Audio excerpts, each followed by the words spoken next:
Le chantier du musée doit démarrer, la première pierre, au mois de février. C'est l'objectif. Là, on pousse les feux. Les appels d'offres ont été très fructueux. On a quelques difficultés encore à négocier avec des entreprises.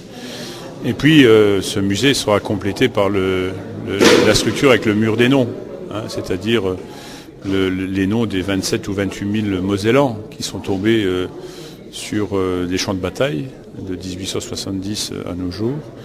La commission d'appel d'offres a choisi le projet.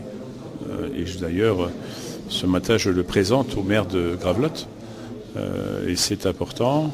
Donc on va pousser les feux et le chantier doit démarrer rapidement. Enfin, les chantiers, puisqu'ils sont au nombre de deux, à la fois de trois même, puisque la commune accompagne également nos projets par un aménagement urbain de qualité. Et alors on connaît la devise, enfin ça tombe comme un Gravelotte. Là on pourra dire que c'est beau comme un Gravelotte, puisque c'est un lieu de mémoire. On avait besoin d'un lieu de mémoire historique et patriotique sur la Moselle, donc ce sera le lieu de mémoire patriotique dans une Moselle qui a traversé les conflits les uns après les autres, et je crois qu'il est nécessaire que l'on raconte l'histoire des Mosellans de 1870 pratiquement à nos jours à la France entière. Je crois que c'est important. Alors c'est un investissement de combien ce musée, combien le Conseil général a investi? Alors on est en train de calculer définitivement les coûts, mais on est aux alentours entre 10 et 12 millions d'euros. Donc c'est un coût relativement important, mais je crois qu'il est à la mesure de l'ambition. C'est de raconter l'histoire patriotique, l'histoire combattante, l'histoire sociale, puisque ce sont des femmes et des hommes qui seront concernés par cette histoire, et puis ça valorisera tout un pan de cette histoire. Donc c'est entre 10 et 12 millions d'euros. On est en train de calculer définitivement les coûts après les ouvertures d'appels d'offres et puis du concours d'architectes qui va être validé définitivement en réunion de l'Assemblée départementale.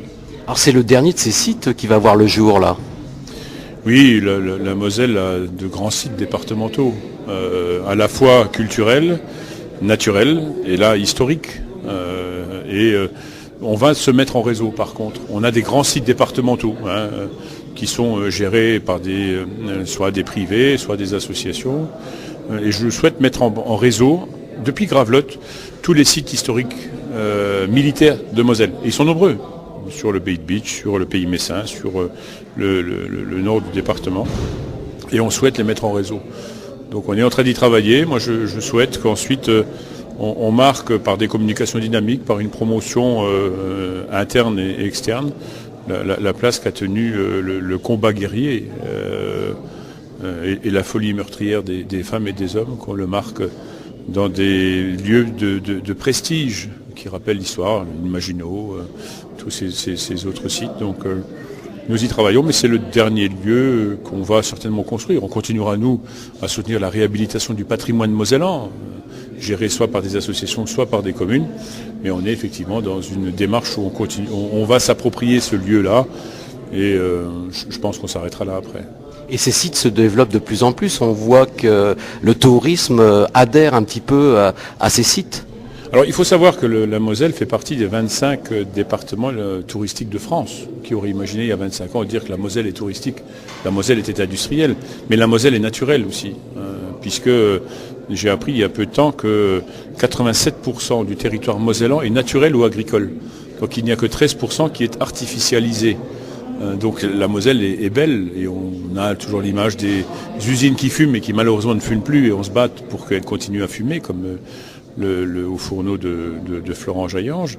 Mais le tourisme se développe à la fois en interne, et moi je souhaite pousser les feux. C'est pour ça que j'ai offert un carnet de chèques à chaque collégien de Moselle et à chaque nouvel arrivant, pour qu'il puisse avoir 2 entrées gratuites sur chacun des sites départementaux. C'est pour cette raison-là que le 1er mai de chaque année, on va ouvrir gratuitement tous nos sites. Jardin de la Connexie, Maison Schumann, Château de Malbrouck, le musée du sel, Georges de la Tour et Bliesbruck, par exemple. Et puis, on souhaite développer un réseau, à la fois en interne et en externe. On va mettre en place une agence d'attractivité qui permettra de faire la promotion touristique et économique à l'extérieur, et ça aussi en relation avec Pompidou, en relation avec le Center Park.